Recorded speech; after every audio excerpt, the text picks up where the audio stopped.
I went home this weekend to see my mom for her birthday, and I had decided to try to do a car vlog, but it didn't work out so well.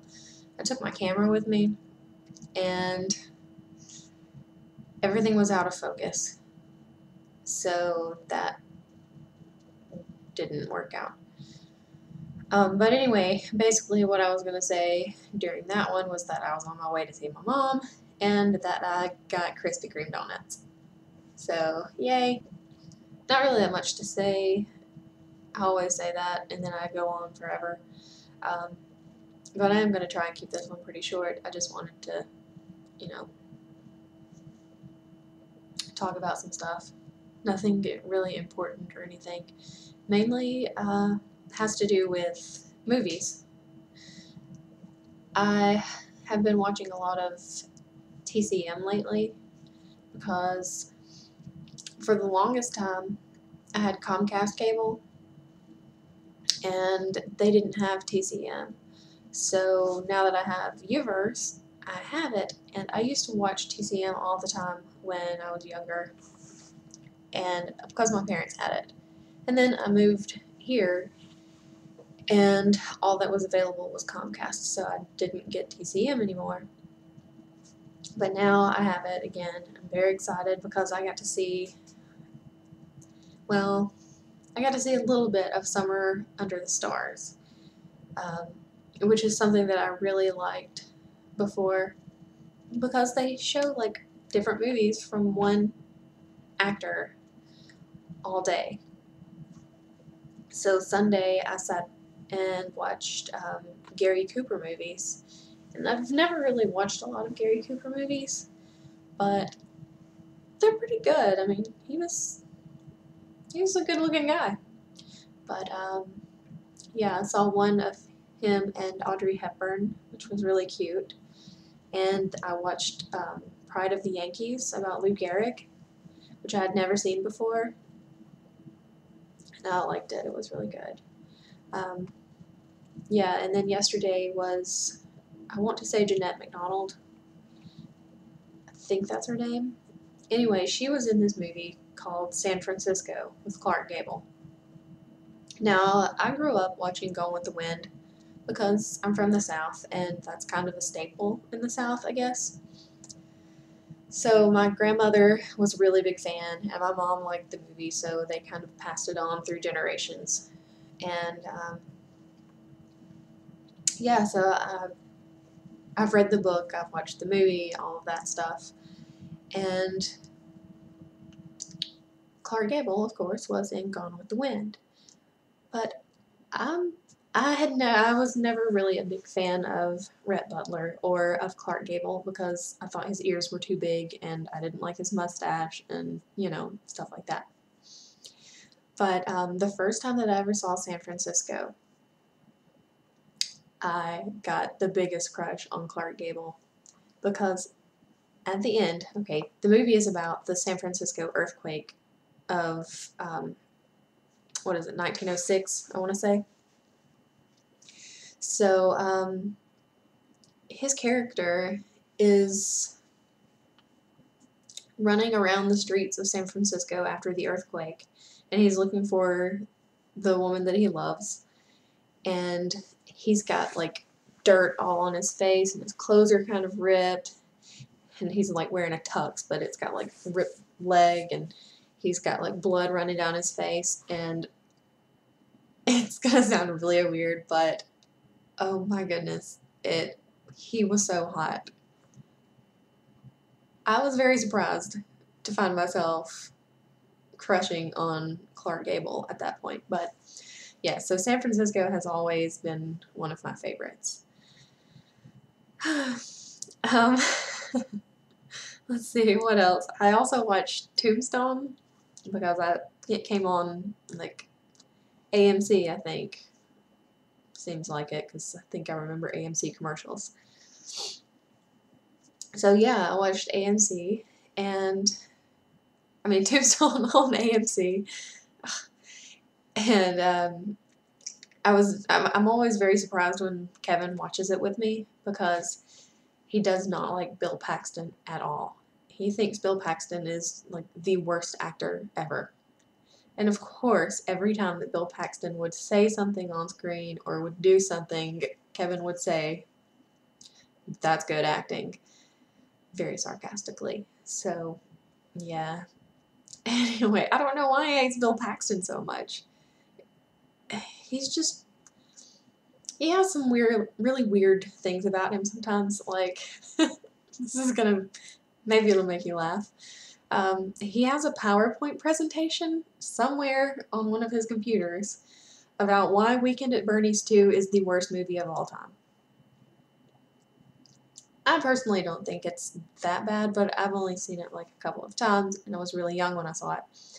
But apparently Kevin thinks it is the worst movie of all time, and he has a PowerPoint presentation explaining why he believes this.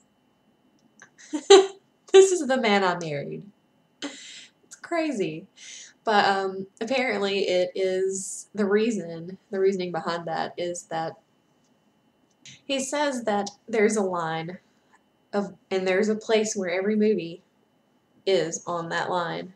And there are the good movies and there are the bad movies. And there's one point in the middle where Weekend at Bernie's 2 rests.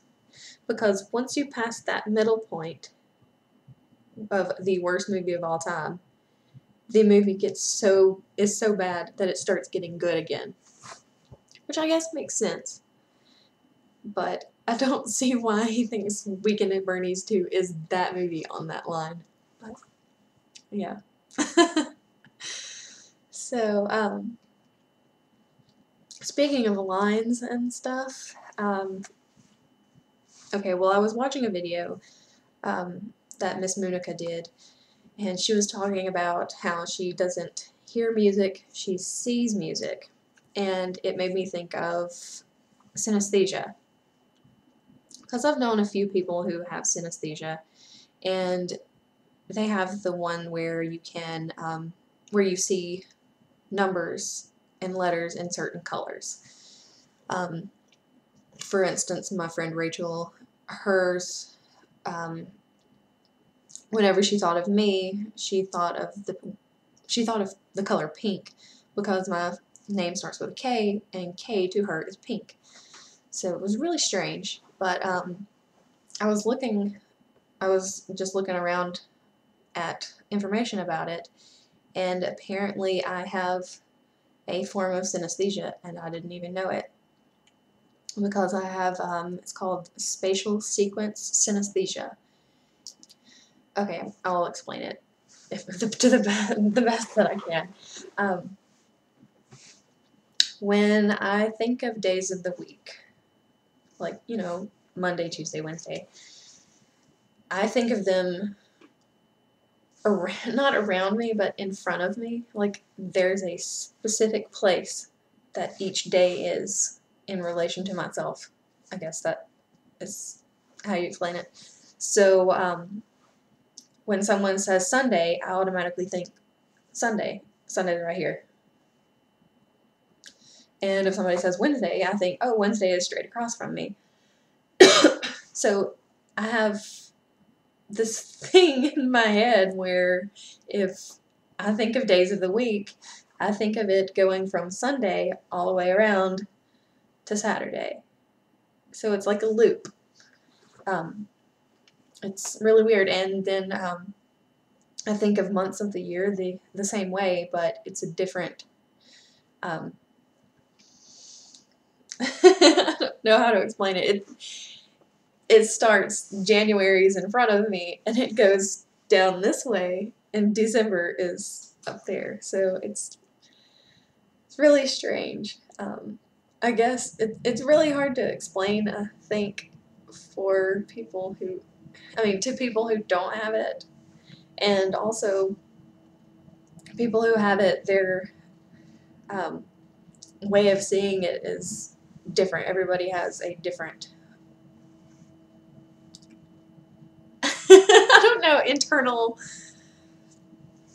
spatial calendar, or I don't even know how to explain it. It's really weird. But I thought that everybody was like that. I thought you know, but they're not. And it's hard to explain, but that's what I have. And apparently, people who have it have better memories when it comes to like details. Kevin, a lot of times, will be talking about something, and he won't remember a conversation that we've had, and I remember it. I can usually remember what I was wearing, where we were, what time of day it was, what day of the week it was, all of that. I can usually remember all of that. And he can't, which he has really bad memory anyway, but yeah, it's strange. So I just remember stuff in a lot of detail. I remember the first time that I ever met him, and he always forgets. He always thinks it was the second time that I ever saw him or talked to him. So yeah, he doesn't remember the first day we met, and I do in great detail. I remember what band was playing that night at a different bar. That's how well I remember it. So yeah, I'm weird. You get used to it. I will see you guys later. Bye. That was a weird bye.